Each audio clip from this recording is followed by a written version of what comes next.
No decorrer de toda a história, a humanidade nunca esteve imune a tragédias imprevistas e à ameaça iminente da morte. Desde a perda de um terço da população europeia em virtude da peste negra, que assolou não só a Europa, como também várias partes do mundo no século XIV, até a Segunda Guerra, que ceifou no mínimo 60 milhões de vidas. Bom pessoal, nesse vídeo nós iremos detalhar e contextualizar sobre as maiores pandemias que já passaram na história. Mas antes, se você gosta desse tipo de conteúdo, deixa o like, se inscreva no canal, ative as notificações e compartilhe com seus amigos. Porque em breve postaremos mais vídeos sobre assuntos tão interessantes quanto esse, e com certeza vocês vão gostar. Mas enfim, vamos ao que interessa. No século VI, a humanidade passava por um grande período de transição entre a Idade Antiga e a Idade Média. E o que é considerado o divisor entre esses dois períodos é a queda do Império Romano. E a pandemia que eu irei citar agora ocorre justamente no sucessor desse gigantesco império, que é o Império Bizantino. A praga de Justiniano, como é chamada, é considerada a primeira pandemia da história, sendo que foi causada pela peste bubônica, a mesma do século XIV que devastou a Europa, da qual nós iremos falar mais pra frente. Não se sabe ao certo de onde exatamente a doença chegou até o Império Bizantino, o mais provável é que tenha sido do Egito, e logo depois ela passou no Oriente Médio para enfim chegar a Constantinopla, capital do Império. Como eu havia dito, o Império Bizantino foi o sucessor do Império Romano. Então o imperador Justiniano buscava restaurar todo aquele vasto império que os romanos haviam criado. E o único jeito de expandir seu território é invadindo outros povos. E essa locomoção das tropas foi um dos principais fatores que fizeram com que a praga se espalhasse cada vez mais. Para se ter uma ideia de quão grave foi essa pandemia, no auge, somente na capital, existia um número estimado de 5.000 mortes por dia, sendo que o número total de vítimas pode chegar a 1 milhão, o que era metade da população na época. A doença atingiu a Síria, a Europa e a Ásia Menor, a atual Turquia, chegando até mesmo a infectar o imperador Justiniano, entretanto ele sobreviveu, sendo que esse é o motivo pelo qual a pandemia é conhecida desta maneira. Concluindo, essa pandemia durou cerca de 200 anos e ceifou entre 25 e 100 milhões de vidas, algo que representava cerca de 40% de toda a população da região. Em 1918, o mundo acabava de presenciar o fim de um terrível desastre, a Primeira Guerra, o que foi um alívio. No entanto, o pior estava por vir. A gripe espanhola, que tem esse nome devido ao fato de que somente a Espanha, por causa da censura sofrida pela imprensa da época, noticiava sobre ela durante o período da guerra. Em 2 anos, matou entre 20 a 100 milhões de pessoas e infectou 500 milhões, o equivalente a 1/4 da população da época. Existem duas hipóteses sobre onde surgiu a doença, sendo que na primeira, o local de origem é o Kansas, nos Estados Unidos, onde havia uma base que treinava soldados para os confrontos da guerra.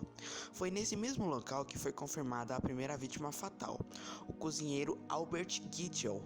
Já na segunda hipótese, a doença teria surgido em uma cidade na França que estava sendo usada como acampamento de tropas militares.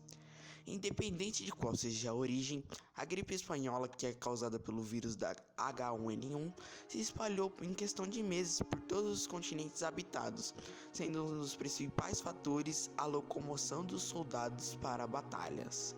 O contágio foi dividido em 3 ondas, sendo que a segunda, que foi iniciada em agosto de 1918, foi a mais devastadora e mortal.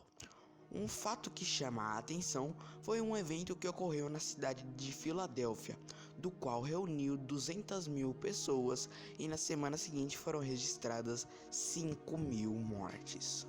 Ao contrário das outras pandemias citadas nesse vídeo, a gripe espanhola afetou o Brasil e chegou no dia 17 de setembro de 1918, com a chegada de um navio inglês em Recife, Salvador e Rio de Janeiro, que estava com praticamente toda a população contaminada com o vírus, e um mês mais tarde já se contabilizavam 400 pessoas contaminadas no Hospital Militar Brasileiro. De início, a doença não foi levada a sério pelos líderes brasileiros, tendo sido chamada de gripe comum pelo diretor-geral de saúde da época, Carlos Serdlu, que logo em seguida pediu a censura da imprensa, alegando que tudo não se passava de sensacionalismo histérico da imprensa. Como poucos sabiam sobre o que estava se passando e com a despreocupação evidente do governo, as pessoas começaram a morrer cada vez mais e tão rápido como se pode perceber, cenas semelhantes às da pandemia da peste negra começaram a se repetir.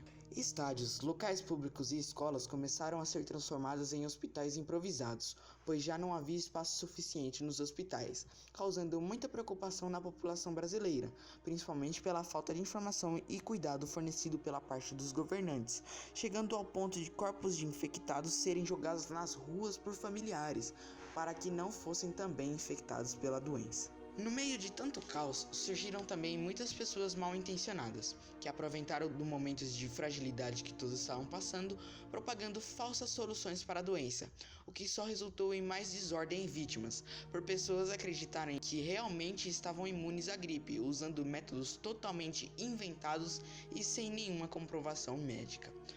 No total, foram aproximadamente 35 mil mortes pela gripe espanhola, no Brasil tendo seu auge em setembro de 1918 até janeiro de 1919.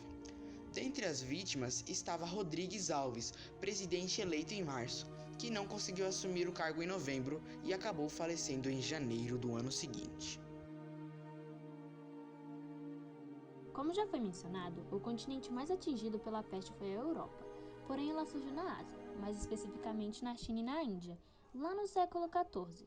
Nessa época existia um grande comércio marítimo entre a Europa e a Ásia, o que facilitou a proliferação da doença. Esses navios que transitavam entre esses dois continentes tinham condições de higiene precárias, eram sujos e cheios de ratos, e nesses ratos haviam pulgas, como em qualquer outro rato da época, e algumas dessas pulgas estavam infectadas com a bactéria Yersinia pestis, que foi a bactéria que causou a peste negra. Dessa maneira, os navios infectados com os ratos começaram a chegar na Europa.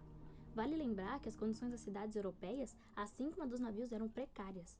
Eles não possuíam saneamento básico, havia lixo para todos os lados, além de muitos ratos pelas ruas. Cenário perfeito para a disseminação da doença. E como um barril de pólvora prestes a explodir, a doença, através dos navios, chegou aos portos europeus. A doença logo se espalhou pelos portos da Itália e Grécia. Avançou ao interior desses países, atingiu praticamente todo o continente europeu e 4 anos depois já tinham atingido a Islândia. As pessoas que contraíam a doença, no casos mais graves, adquiriam em sua pele bubões, uma espécie de bolhas que podem ir aumentando e podem virar terríveis feridas quando não tratadas. Essas feridas causam manchas pretas na pele dos infectados, daí o nome peste negra. Certamente esse foi um dos piores períodos que a humanidade já passou. Corpos de pessoas eram amontoados em qualquer lugar, nas ruas, em praças, em qualquer lugar possível de se imaginar, sem nenhum cuidado mínimo. Covas eram abertas, ao ar livre para jogar os corpos, pois já não havia espaço suficiente nos cemitérios das cidades. É nesse contexto que surgem os famosos médicos da peste. Eles eram contratados pelas cidades para tratar de todos os contaminados, sejam eles ricos ou pobres. Esses médicos usavam um bico de couro com ervas dentro, porque acreditavam que a doença era transmitida pelo mau odor dos contaminados, sendo essa uma das teorias da época para explicar a doença. Outros, muito influenciados pela igreja, diziam que era um castigo divino pelos pecados cometidos durante a vida, e algumas dessas pessoas castigavam a si próprios andando pelas ruas na intenção de pegar a doença, porque acreditavam merecer o castigo, e isso ajudou a doença a se espalhar ainda mais. E para finalizar, assim como a peste afetou o cotidiano das pessoas, ela também afetou a arte daquela época. O principal símbolo disso é a dança da morte, que foi uma forma de expressão artística, no final da pandemia, sobre a universalidade da morte, representando uma última dança antes da morte. Mas enfim, esse foi o vídeo. Esperamos que vocês tenham aprendido um pouco mais sobre o assunto. E se tu gostou do vídeo e gosta desse tipo de conteúdo, não se esqueça de deixar o like, de se inscrever no canal e ativar as notificações, porque muito em breve virão mais coisas por aí. Até a próxima!